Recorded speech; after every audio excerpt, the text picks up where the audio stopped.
What if the greatest strategic error in modern history wasn't a sudden military miscalculation, but a slow, decades-long transfer of wealth and technology, guided by a naive belief? In the stormy year of 2025, the new Cold War is no longer just about trade tariffs, Taiwan, or Ukraine. The fault lines have deepened, spreading into mining, technology, software, and logistics. But this isn't their grandfather's bipolar standoff. We face a new paradigm: multi-aligned blocs, hybrid coalitions with rapidly shifting centers of gravity and pragmatic member states.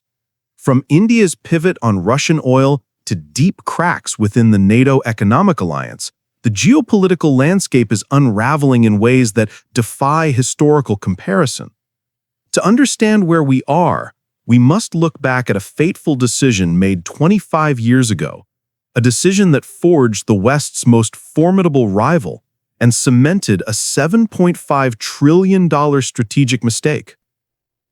The stormy year of 2025 has seen the fronts of the new Cold War expand and deepen. The US-China rivalry is no longer limited to trade wars, fault lines over Taiwan and the South China Sea, and the Ukraine war. This great struggle has now spread to areas like mining, technology, software, and logistics. Moreover, in this new Cold War, we are encountering a new concept: multi-aligned blocs, hybrid coalitions with fast-changing content and shifting centers of gravity. This means that countries within these blocs can rapidly change their positions in a pragmatic manner. A prime example is the statement by India, a member of the Shanghai Cooperation Organization, regarding its intent to reduce Russian oil purchases. Although the US and the European Union appear to be an integrated bloc under the umbrella of NATO, deep fissures exist between the two major powers in terms of economy and trade. Similar disagreements persist between the US and its Far East allies. Contrary to popular belief, the US, UK, EU, Japan, South Korea, Canada, Australia, New Zealand alignment is not a rigid bloc. These countries have complex and intertwined economic ties, particularly with China. Prior to the Ukraine war, a similar type of relationship existed between the Western world and the Russian Federation. For this reason, comparing the new Cold War with historical examples is not possible. Globalization added a far more complex dimension to the post-1990 world: the easy cross-border movement of capital and technology.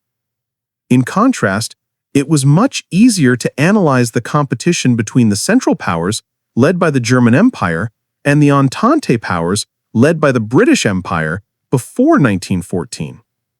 This analysis became slightly more complicated when moving to 1939. In 1939, Nazi Germany, allied with Fascist Italy, managed to occupy Western and Northern Europe, backed by the Soviet Union's neutrality and raw materials on the path to World War II. When Nazi Germany followed its tremendous series of conquests, which surpassed even the Napoleonic Empire, by invading its ally, the Soviet Union, it essentially sealed its own fate. By 1941, the Nazi Germany-Italy-Japan axis had created an unwavering military and economic rival for themselves. The US, British Empire, Soviet Union bloc possessed such capacity that by 1942, they already had an industrial base 5 times larger than the Axis powers. Furthermore, at this time, the American economy was just beginning to ramp up, and the Soviet Union was struggling with the lack of critical raw materials lost in Western Russia and Ukraine to the Germans. The Cold War, which began in 1948, was triggered by the Soviet Union's unilateral expansion of the gains it had secured during the 1945 Yalta and Potsdam conferences. The world was bipolar during the 1948 to 1990 Cold War period. Trade between the two blocs was extremely limited. Countries known as the Third World were not aligned with either bloc. As the Soviet economy began its accelerating collapse from the 1970s onwards, The West's technological and economic superiority determined the outcome of the Cold War. In the 1990-1991 period, the Western world appeared as an unrivaled power with no alternative. Human history is filled with unforgettable strategic errors. One of the biggest mistakes was made during the presidency of Bill Clinton. After President Nixon's famous Beijing visit in 1971, the U.S. had been selling high-tech products to China, albeit in a limited capacity, in the 1970s and 80s to keep China in an anti-Soviet alignment. Following the Tiananmen events in 1989, the U.S. began imposing sanctions on China in the field of military technologies. On the other hand, the combination of China's cheap labor, globally low energy costs through globalization, and China's inexhaustible mines and raw materials created cheap and abundant global supply. The tenets of supply-side economics, an inseparable part of the famous neoliberal economic policies of the 1980s, seem to have won a great victory. The world had entered a golden age with low inflation, high growth, and rapidly increasing per capita income and wealth. Now, let's look at the critical strategic mistake made by the U.S. In March 2000, the administration of Democratic President Bill Clinton sent a bill to the American Congress that would further increase trade with China. President Clinton gave a long speech to lobby for the bill's passage. In the speech, he argued that increased trade between China and the U.S. would boost the purchasing power of ordinary people in China, that economically empowered individuals would demand a greater say in politics and social life, and that democracy would develop alongside rising individual prosperity. I quote the unforgettable sentence that summarized the main idea upon which his thesis rested. When individuals have the power not just to dream, but to realize their dreams, they will demand a greater say.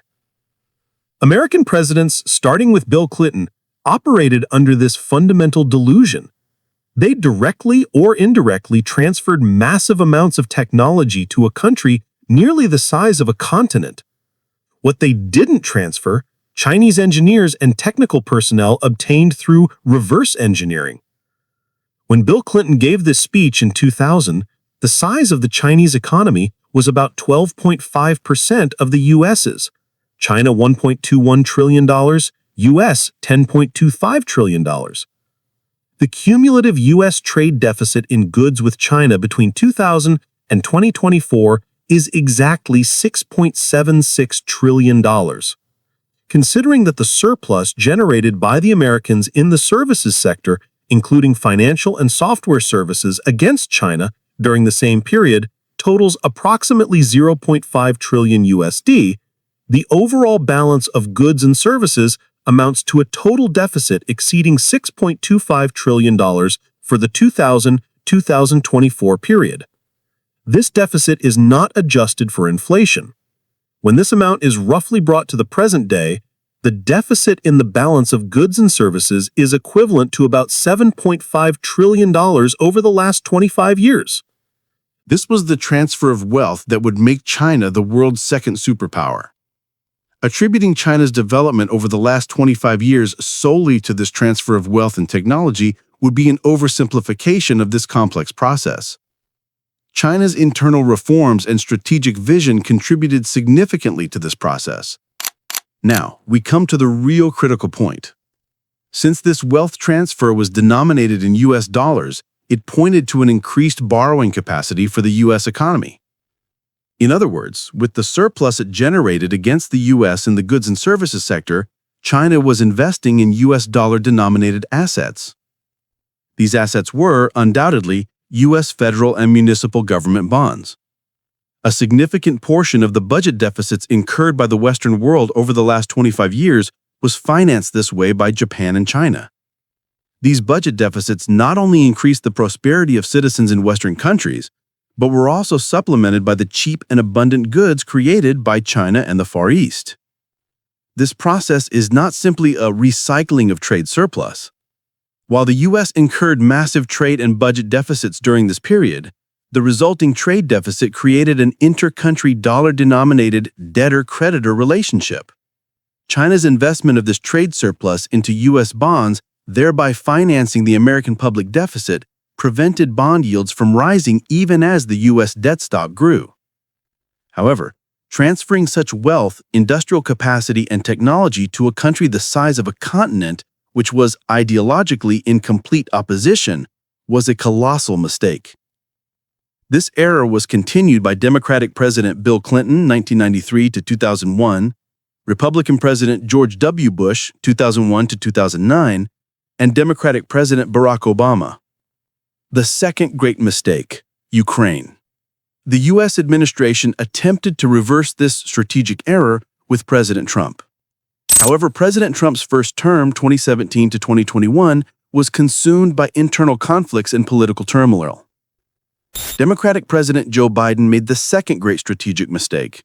By supporting Ukraine against Russia, he triggered the Ukraine war. The possibility of Ukraine joining NATO in 2022 is not much different than the 1962 Cuban Missile Crisis. In 1962, Americans were willing to risk World War III to prevent Soviet missiles from staying in Cuba. For the Russians, NATO's deployment in Ukraine was an equally unacceptable security risk. In the view of the Russians, NATO had crossed the red line. The eastward expansion of NATO, which began in the 1990s, had to be stopped. The strategic consequence of the Ukraine war was the strengthening of the Russia-China axis. It also created a global inflationary effect by causing a shortage in raw material and energy supply. Furthermore, the rise in interest rates and inflation created unseen cracks in the financial system, which had been supported by cheap and abundant money during the pandemic era. The concerns about regional bank risks that emerged in the U.S. last week are just one of these cracks. In terms of GDP for 2024, the U.S. $29.18 trillion US dollars, the European Union $19.42 trillion US dollars, and China $18.80 trillion US dollars form the top three largest economies. China's GDP has reached 65% of the U.S.'s. President Trump and his administration are trying to reverse the strategic mistakes that were made. However, time cannot be turned back. Moreover, the Trump administration's strategy of achieving success through interconnected short-term tactical moves is facing an opponent that patiently maneuvers for longer-term results.